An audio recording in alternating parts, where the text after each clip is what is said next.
Bonjour à tous et bienvenue dans cette nouvelle vidéo qui va sans doute vous parler si vous êtes chef d'entreprise et que vous passez vos soirées à traiter d'emails, à recopier des données, à organiser des rendez-vous. Comme cette illustration juste ici sur la gauche, j'ai une bonne nouvelle pour vous. L'IA peut vous rendre jusqu'à 10 heures par semaine et tout ça relativement simplement grâce à une stratégie, la stratégie IA pour les entrepreneurs débordés que je vais vous dévoiler au cours des 10 prochaines minutes. Restez bien attentifs parce que vous allez apprendre énormément de choses dans cette vidéo et surtout avoir des cas d'activation concrets.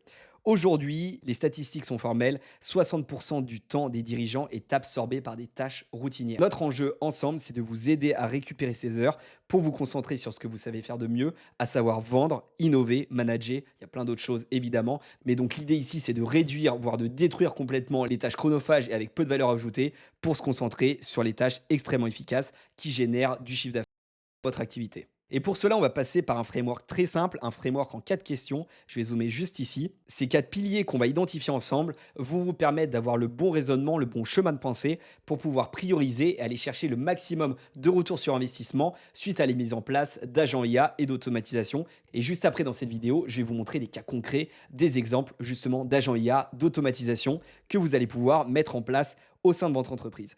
Très rapidement, avant que je vous dévoile le premier pilier, pour ceux qui ne me connaissent pas, je vais me représenter juste ici. Donc, je m'appelle Henri, j'ai une chaîne YouTube sur l'IA qui s'appelle Exploria et sur laquelle je vous présente toutes les nouveautés autour de l'IA. Je vous fais des tutoriels sur des modèles de langage comme Claude, ChatGPT et j'en passe. On passe également du temps en détail sur la création et l'utilisation d'agents IA. Si vous ne connaissez pas et que ça vous intéresse, je vous laisse aller regarder.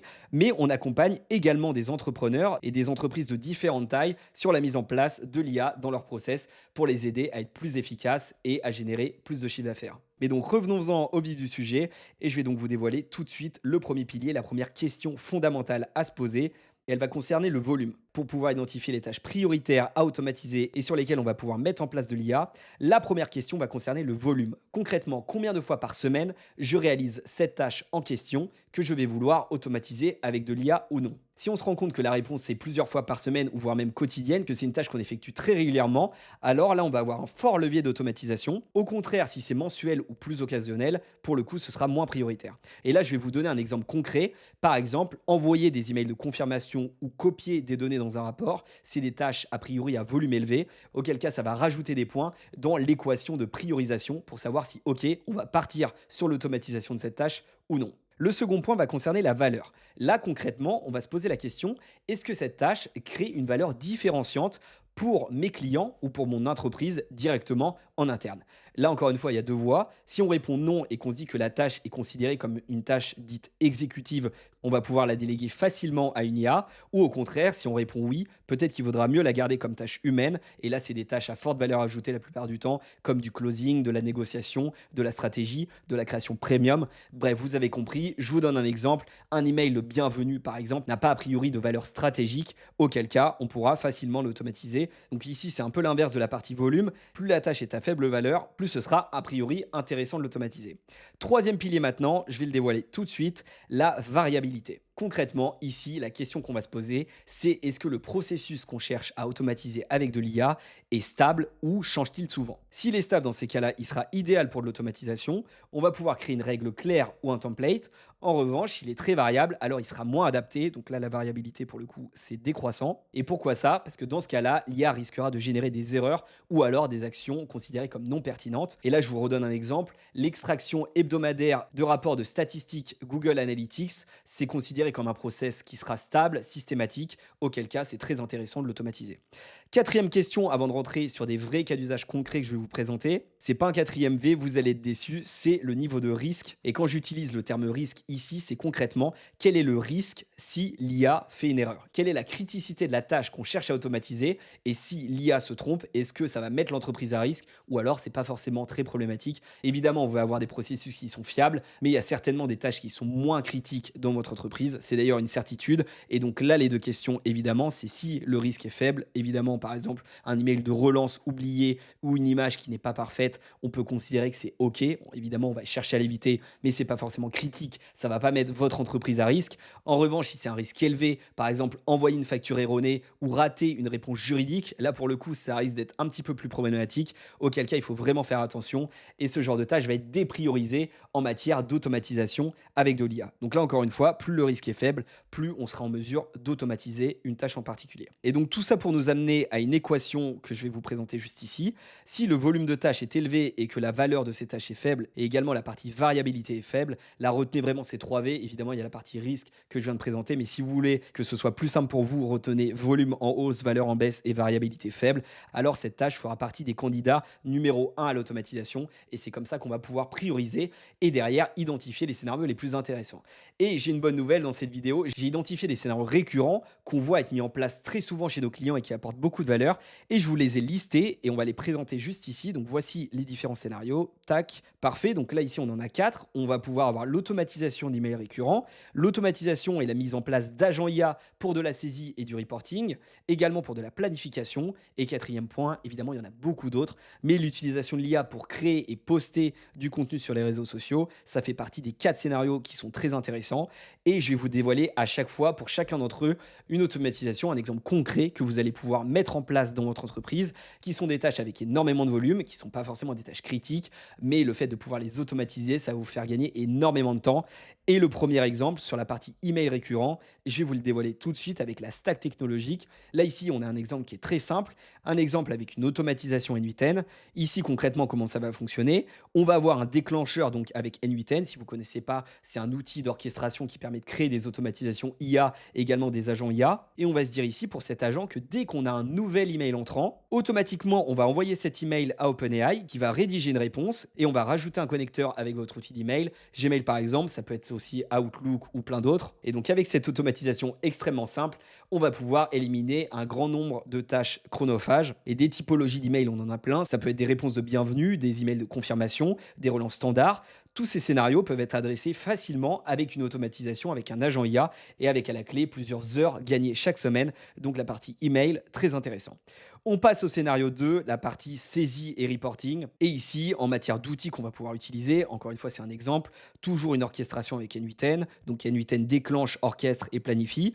On va avoir un connecteur avec par exemple une API Google Analytics pour pouvoir aller récupérer des statistiques sur une activité. Comme tout à l'heure, on va rajouter un connecteur d'intelligence artificielle, pourquoi pas avec OpenAI, mais ça peut être aussi du Claude, du Gemini, du DeepSeek, bref, peu importe. Et cette intelligence artificielle va aller analyser les informations récupérées dans Google Analytics. Et après, on peut tout à fait imaginer la création automatique d'un PDF récapitulatif et l'envoi de ce PDF ou de toute autre information dans un canal Slack par exemple, et ça peut être Teams, ça peut être de l'email. Encore une fois, c'est un exemple de workflow et là, ça peut être très intéressant pour analyser des chiffres, générer, donc je vous l'ai dit, un rapport PDF, mettre à jour un tableau KPI. Tout ça, c'est des scénarios annexes qui sont liés à ce scénario généraliste et qui peuvent, encore une fois, vous faire gagner énormément de temps. Troisième scénario sur la partie planification, je vais vous le dévoiler tout de suite avec des exemples à chaque fois la clé. Encore une fois, on fait une orchestration, une automatisation avec du N8N. On pourrait aussi utiliser du Make, hein, peu importe, il y a beaucoup d'outils qui permettent de faire ça. Et là, concrètement, pour la partie planification, les exemples vont pouvoir être de la proposition de créneaux pour booker des rendez-vous avec des prospects par exemple, ou alors pour du support client. On va pouvoir également avoir des automatisations pour des rappels de rendez-vous ou alors pour de la replanification. Bref, vous avez compris. Comme d'habitude, en orchestrateur N8N, je trouve que c'est le plus efficace, mais les autres fonctionnent, je vous l'ai dit. Et on va pouvoir imaginer un flux en disant que dès qu'un nouveau lead apparaît dans une base de données, là on peut avoir une base de données très simple comme un Google Sheet, mais ça peut être Airtable, ça peut être quelque chose de plus avancé, ça peut être aussi du Notion évidemment. Derrière, comme d'habitude, on connecte à de l'intelligence artificielle. Encore une fois, j'ai mis le logo d'OpenAI, mais il y en a beaucoup d'autres. On va pouvoir analyser les nouveaux leads et toutes les informations qui sont récupérées dans le Google Sheet. Et on va pouvoir ensuite, suite à l'analyse d'intelligence artificielle, écrire un email d'invitation et connecter tout ça à Calendly pour envoyer un lien pour booker directement un rendez-vous. Tout ça, encore une fois, si vous le faites manuellement, ça peut être un travail qui peut être très chronophage, la prise de rendez-vous, etc. Vous pouvez le faire évidemment avec de l'IA, avec des taux de qualité et des résultats hyper satisfaisants. Et les bénéfices, ils sont multiples. On va le voir juste après la présentation du quatrième scénario. Mais vous allez voir, en matière de rentabilité, de ROI, c'est un non-sujet. On en parlera juste après. Dernier point, dernier scénario, dernier cas d'usage, la partie réseaux sociaux. C'est sans doute une de mes préférées. Aujourd'hui, on travaille avec de nombreux clients qui ne sont pas présents ou trop peu présents sur les réseaux sociaux. Et pourtant, on se rend compte que quand c'est bien utilisé, c'est une machine exceptionnelle pour générer des nouveaux prospects, des nouveaux rendez-vous et in fine des nouveaux clients et plus de chiffre d'affaires. Et évidemment, c'est une tâche qui peut être chronophage. Mais aujourd'hui, croyez-moi, grâce à l'IA, on peut l'automatiser. Honnêtement, je vous aurais pas dit ça il y a 3 mois, 6 mois, mais là, avec les nouveaux modèles d'intelligence artificielle, je pense notamment à GPT 4.5, on peut créer des posts très impressionnants et qui peuvent être extrêmement engageants pour pouvoir créer de la confiance, créer de l'audience et in fine, pouvoir pourquoi pas booker des rendez-vous avec Calendly par exemple ou d'une autre manière. Mais bref, vous avez compris la logique. Et sur ce scénario-là, donc je vais dévoiler l'automatisation. On va donc comme d'habitude avoir au début en déclencheur et en orchestrateur N8N. Ensuite, on va pouvoir, en fonction du trigger qu'on va définir, récupérer un certain nombre d'informations sur un sujet en fonction de notre expertise, stocker toutes ces datas, toutes ces connaissances dans un Notion. Ensuite, on va connecter cette base de données Notion à de l'intelligence artificielle. Encore une fois, ici, on a OpenAI. Et OpenAI va pouvoir récupérer les informations, trier, raccourcir, adapter ces différentes informations en fonction des réseaux sociaux sur lesquels on veut poster. Évidemment, pour une même information, on ne va pas la packager de la même manière. Si on va vouloir créer un post pour X, Twitter, pour LinkedIn, pour Instagram, etc., évidemment, il y aura des formats différents. Donc, de l'intelligence artificielle peut totalement travailler là-dessus. Et ensuite, en sortie, pour pouvoir poster directement sur les différentes plateformes, sans avoir besoin d'un community manager pour le faire à notre place, on va pouvoir utiliser un outil de post automatique. Ici, on a Buffer, mais évidemment, il y en a plein d'autres. Donc ici, et comme pour tous les autres scénarios, c'est un exemple. On va pouvoir également faire un processus de A à Z grâce à l'intelligence artificielle. On peut démarrer avec du OpenAI et du Claude, ensuite envoyer dans Notion, retravailler avec de l'IA, poster automatiquement sur tous les réseaux. Bref, ça c'est un usage, surtout sur la partie génération d'images. C'est très récent, mais le nouveau modèle de génération d'images de ChatGPT, qui est très performant, est maintenant disponible en API. Donc on peut générer des images très qualitatives avec des agents IA. Ce n'était pas le cas avant, il fallait utiliser la version web de ChatGPT. Bon bref, ça progresse à une vitesse folle. Et je vous conseille plus que jamais d'implémenter l'IA dans votre entreprise. C'est vraiment pas si compliqué, croyez-moi, et les bénéfices sont juste dingues. Et en parlant de bénéfices, je vais vous les lister, ils sont juste ici. On va pouvoir voir concrètement qu'est-ce qu'on peut attendre en matière de gains quand on met en place ces agents IA. Ce qu'on a identifié concrètement en travaillant avec des dizaines et des dizaines de clients, c'est qu'en moyenne, on va pouvoir, avec ces 4 scénarios simplement, vraiment, c'est pas une estimation très optimiste, on va pouvoir se libérer en moyenne 10 heures par semaine, soit un équivalent d'un jour ouvré par semaine. Donc après, je vous laisse faire les calculs, mais c'est quand même très intéressant par rapport au coût de la mise en place d'un agent IA. Je vous garantis que les calculs sont assez évidents.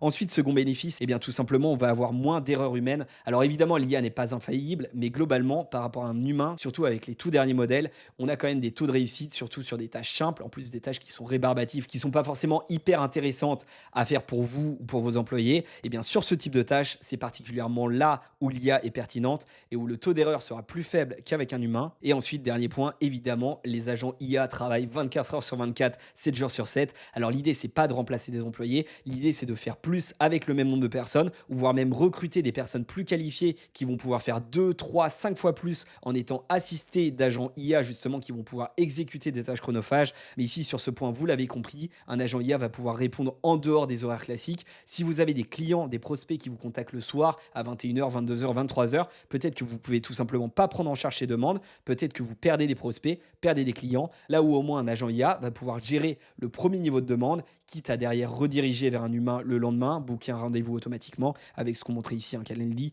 Bref, je vous donne quelques scénarios. Évidemment, il y en a plein d'autres. C'est des scénarios généralistes qui s'appliquent à la plupart des entreprises avec qui on travaille et à vous sans doute aussi. Et avec ces agents faciles à mettre en place, vous allez tirer déjà beaucoup de valeur. Mais si vous voulez aller plus loin, évidemment, vous pouvez construire des agents plus avancés, des agents plus customisés sur des tâches peut-être plus critiques, des tâches métiers, des tâches business. Évidemment, les deux approches sont possibles. Elles interviennent d'ailleurs pas en contradiction et elles sont très intéressantes.